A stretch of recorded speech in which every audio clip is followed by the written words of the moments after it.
तो काम रोकने से, काम खराब करने से जनता वोट नहीं देगी। काम करने से, अच्छा काम करने से जनता वोट देगी। अच्छा काम करो। आपने मेरी गैर मौजूदगी में दिल्ली में सड़कों की रिपेयर बंद करा दी। मेरी गैर मौजूदगी में आप दिल्ली की सारी सड़कें बनवा देते। कहते हैं केजरीवाल जेल में बैठे, हम बनवा रहे हैं सड़क। देखो, आप जीत ना जाते तो बाहर निकल के मैं किस बात पे वोट मांगता। आज मैं वोट मांगूंगा, केजरीवाल आ गया, अब तुम्हारी सड़कें रिपेयर कराऊंगा मैं। ले आते 5,000 करोड़ रुपए मोदी जी से, केंद्र सरकार से। सारा पैसा तो आपके पास है। 5,000 करोड़ रुपए में नई नई सड़कें बनवा देते, सारी एमसीडी की सड़कें रिपेयर करा देते, सारी दिल्ली सरकार की रिपेयर करा देते। हमारे पास कुछ काम ही नहीं बचता, आप ही आप होते। लेकिन आपकी तो पूरी की पूरी मेंटालिटी नेगेटिव है। इसके काम रोको, इसको ईडी भेज दो, इसको सीबीआई भेज दो, इसको जेल भेज दो। अरे कभी कभी थोड़ा भगवान के सामने बैठ के हाथ जोड़ के शांति से भी सोचा करो। हमें बस इन्होंने बस मार्शल हटा दिए मेरे पीछे से। बताओ, कोई अच्छी काम करा? वो बस मार्शल आते हैं, बेचारे गरीब परिवारों से आते हैं। बस मार्शल की नौकरी कौन करता है? कोई अमीर आदमी। आपके बच्चे तो करते नहीं बस मार्शल की नौकरी। वो तो बेचारे गांव के, हमारे दिल्ली देहात के बच्चे जो हैं, गरीबों के बच्चे हैं, वही करते हैं बस मार्शल की नौकरी। और बसों में जाके देखो, महिलाएं जो इतने गुणगान किया करती थी कि अब हमारे को सुरक्षा महसूस होती है, अब वो फिर से उसी हालत में हो गई महिलाएं। बुजुर्गों की पेंशन बंद कर दी। उनके दिल से, उनकी आत्मा से आपके लिए निकलेगा, उनकी पेंशन चालू कराएगा, हमारे लिए आशीर्वाद निकलेगा। तीर्थ यात्रा बंद कर दी। ले जाते थे, शिरडी बाबा ले जाते थे, हरिद्वार ऋषिकेश ले जाते थे, वैष्णो देवी ले जाते थे, कितनी जगह ले जाते थे। उनकी तीर्थ यात्रा बंद कर दी आप लोगों ने। यार, आप खुद भी होके आओ थोड़ा तीर्थ यात्रा, थोड़ी मन को शांति। मेरी अध्यक्ष महोदय से निवेदन है, विपक्ष के साथियों के लिए तीर्थ यात्रा का आयोजन करें। उनको थोड़ी, अभी जैसे सौरभ बता रहा था, पेड़ काट दिए हमारे पीछे से। मैं जब जेल गया, इन्होंने पीछे से पेड़ काट दिए। बताओ, दिल्ली के प्रदूषण। तो दिल्ली की जनता के मन में दो, ईमानदार है केजरीवाल, कुछ भी हो सकता है, बेईमान नहीं हो सकता। और दूसरा, केजरीवाल काम करता है, जनता के लिए काम करता है। ये दो बातें दिल्ली की जनता के मन में है। ये उन दोनों बातों पे चोट करना चाहते थे। ये केजरीवाल को बेईमान साबित करना चाहते थे और ये दिखाना चाहते थे भाई केजरीवाल के सारे काम ठप हो गए। उन दोनों बातों पे चोट किया। फर्जी केस कर दिया मेरे ऊपर, केस करके मनीष को जेल में डाल दिया, सतिंदर जैन को जेल में डाल, जेल में डाल दिया, विजय नायर को जेल में डाल, सबको जेल में डाल दिया। मैं चैलेंज करता हूं, 5 सबसे बड़े नेताओं को जेल में डालने के बाद भी आज हमारी पार्टी मजबूती के साथ खड़ी है। मैं चैलेंज करता हूं, तुम्हारी पार्टी के 2 लोगों को जेल में डाल दो, तुम्हारी पार्टी ना टूट जाए।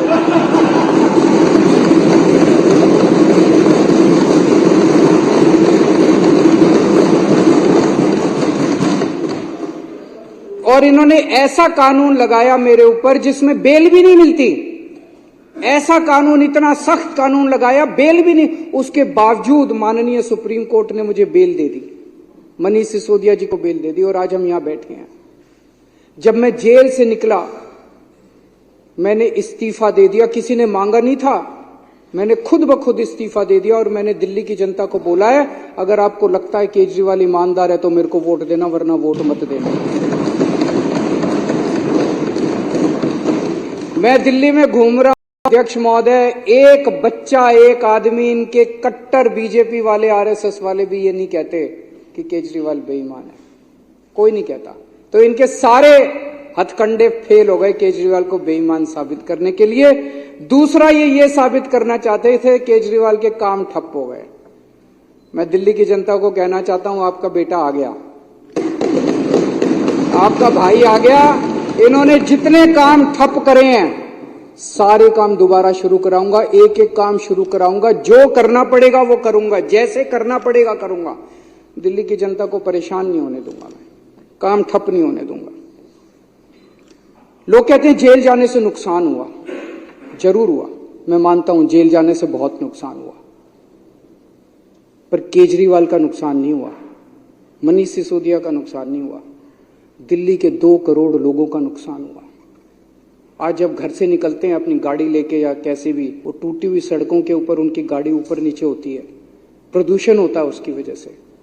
आज जगह जगह सीवर ओवरफ्लो कर रहे हैं, बस मार्शल हटा दिए इन लोगों ने। दवाइयां, मैं बात कर रहा था, टेस्ट बंद कर दिए। बताओ, अस्पतालों में टेस्ट बंद कर दिए यार, तुम लोगों ने दवाइयां बंद कर दी अस्पतालों के अंदर। ये सब ठीक नहीं है, ये सब ठीक नहीं है, अच्छी बात नहीं है। थोड़ा भगवान से डरो। अभिमान, किस रावण का भी अभिमान नहीं टिका था। मैंने अंदर गीता और रामायण बहुत पढ़ी और उसी का मैं आपसे हाथ जोड़ के पूरी विनम्रता से कह रहा हूं, अभिमान मत करो, अहंकार मत करो। अहंकार टिकता नहीं है, किसी का नहीं टिकता। इतिहास में किसी का अहंकार नहीं टिका। आप भी थोड़ा भगवान से डरो। अब चुनाव में जनता जवाब देगी कि केजरीवाल चोर है या केजरीवाल को जेल में भेजने वाले चोर हैं। जनता जवाब देगी कि जनता को काम रोकने वाले पसंद हैं कि काम करने वाला पसंद है। और अध्यक्ष महोदय, जब इतिहास लिखा जाएगा तब ये लिखा जाएगा कि एक मनीष सिसोदिया था जिसने दिल्ली के स्कूल बंद करे, उसको जेल में डाल दिया। जिसने दिल्ली के स्कूल चालू करे और स्कूल अच्छे करे, उसको जेल में डाल दिया। एक सतिंदर जैन था जिसने दिल्ली वालों की बिजली मुफ्त करी, दिल्ली वालों के लिए मोहल्ला क्लिनिक बनाए, दवाइयां मुफ्त करी, उसको जेल में डाल दिया, उसके काम रोक दिए। और एक बीजेपी थी जिन्होंने सारे काम रोक दिए। जब इतिहास लिखा जाएगा तो बीजेपी के भी कारनामे लिखे जाएंगे, मनीष सिसोदिया के भी, अरविंद केजरीवाल के भी और सत्येंद्र जी। अध्यक्ष जी, जेल से निकलने के बाद मैंने इस्तीफा दे दिया। मुझे इस्तीफा देने की कोई जरूरत नहीं थी। किसी ने, इन्होंने भी नहीं मांगा था मेरा इस्तीफा। इन्होंने तो पोस्टर लगाए थे इस्तीफा दो, मैंने जब दे दिया तो इनको ये समझ नहीं आया उन पोस्टरों का क्या करें। अब छपवाए थे, लगाने थे, अभी बता रहे हैं। मैंने इस्तीफा दे दिया। मेरी जिंदगी में 3 बार ऐसे मौके आए जब बड़े बड़े पदों से मैंने इस्तीफा दिया अपनी जिंदगी में, वॉलंटरीली, स्वैच्छिक, अपनी मर्जी से, किसी ने मांगा नहीं था। मैं इनकम टैक्स में काम किया करता था, जॉइंट कमिश्नर की पोस्ट पे था। मन में यह था कि देश के लिए कुछ करना है, समाज के लिए कुछ करना है। तो मुझे यह लगा कि जो मैं नौकरी कर रहा हूं, ये नौकरी तो और कई लोग कर लेंगे, मेरे जैसे और बहुत इनकम टैक्स में जॉइंट कमिश्नर हैं, कमिश्नर हैं, वो लोग कर लेंगे। मुझे कुछ ऐसा करना चाहिए जो हर आदमी नहीं करता। मैंने जॉइंट कमिश्नर की नौकरी से त्यागपत्र देके और 10 साल दिल्ली की झुग्गियों के अंदर काम किया। जॉइंट कमिश्नर की नौकरी से मैंने इस्तीफा दिया था, किसी ने इस्तीफा मांगा नहीं था। और जब मैंने इस्तीफा दिया था, 2006 में इस्तीफा दिया था, वैसे तो मैं छुट्टी लेके 2000 से निकल गया था। उस वक्त कोई पार्टी नहीं थी, कोई आंदोलन नहीं था, और दिल्ली की झुग्गियों में जाके मैं रहने लगा था। तब ये नहीं था कि मैं मुख्यमंत्री बनूंगा या चुनाव लड़ूंगा, चुनाव लड़ने का कोई इच्छा नहीं थी। फिर 2013 में हमारी सरकार बनी और 49 दिन की सरकार के बाद अपने उसूलों पे मैंने इस्तीफा दिया था। 49 दिन के बाद, किसी ने मांगा नहीं था इस्तीफा, 49 दिन के बाद इस्तीफा दिया था। और अब तीसरी बार, अब जेल से निकलने के बाद मैंने इस्तीफा दिया है। मैं सत्ता के लिए नहीं आया, मेरे को सत्ता की जरा सी भी भूख नहीं है, मेरे को सत्ता का, पैसे का जरा सा भी लालच नहीं है। देश के लिए आए हैं, देश के लिए कुछ करने के लिए आए हैं। और दूसरी तरफ ये लोग बेचारे परेशान हो गए हैं कह कह के, भाई 75 साल का रूल आपने ही बनाया था। मेरे को कल एक आरएसएस के बहुत सीनियर नेता मिले, उन्होंने बताया, बोले जी आरएसएस ने अल्टीमेटम दे दिया है कि भाई 75 साल का रूल तो लागू होगा।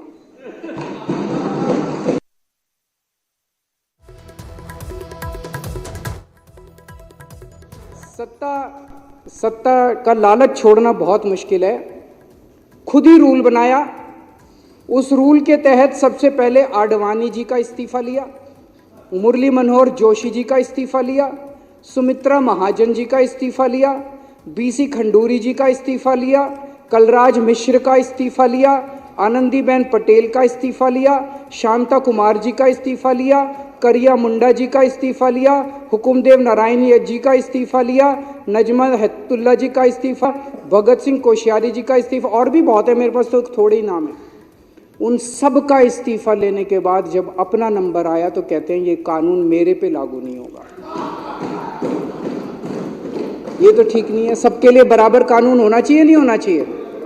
मैं ये सोच रहा था कल को कोई अफसर 60 साल की उम्र होने के बाद कहे मैं तो नहीं रिटायर होता जी। कल को कोई सुप्रीम कोर्ट का जज 65 साल की उम्र होने के बाद कहे जी मैं तो रिटायर नहीं होता। व्यवस्था ही खराब हो जाएगी। ऐसी व्यवस्था कैसे चलेगी? अगर आपने अपने अंदर एक रूल बनाया, कानून बनाया, भाई 75 साल में सारे रिटायर होंगे तो सारे रिटायर होंगे, उसमें सारे आते हैं, उसमें तो सत्ता का लालच जो है, कुर्सी से चिपके रहने का, जो कहते थे परिवार नहीं है, किसके लिए पता नहीं, किसके लिए इतना लालच है उसका। तो आज आरएसएस के कार्यकर्ता घर घर में जब जाते हैं तो लोग उनसे पूछते हैं कि भाई 75 साल का रूल उनके ऊपर क्यों नहीं लागू, जब सबके ऊपर लागू हो रहा है। तो मुझे ये लगता है कि जब आदमी किसी बड़े पद पे बैठे तो उसे निस्वार्थ भाव से समाज की सेवा करनी चाहिए। पद रहे ना रहे इसकी चिंता बिल्कुल नहीं करनी चाहिए। अंत में अध्यक्ष महोदय, मैं फिर से यही कहना चाहूँगा, हमारी दिल्ली बहुत खूबसूरत है, हमारे दिल्ली वाले दिल वाले हैं। हमें सबको 2-2.5 करोड़ लोगों को मिलके दिल्ली बनानी है। इसमें हर हिंदू, मुस्लिम, सिख, ईसाई सबको मिलके दिल्ली बनानी है। इसमें ब्राह्मण, यादव, जाटव, दलित, बनिए सबको मिलके बनानी है। इसमें बीजेपी वाले, कांग्रेस वाले, आम आदमी पार्टी, हम सबको मिलके बनानी है।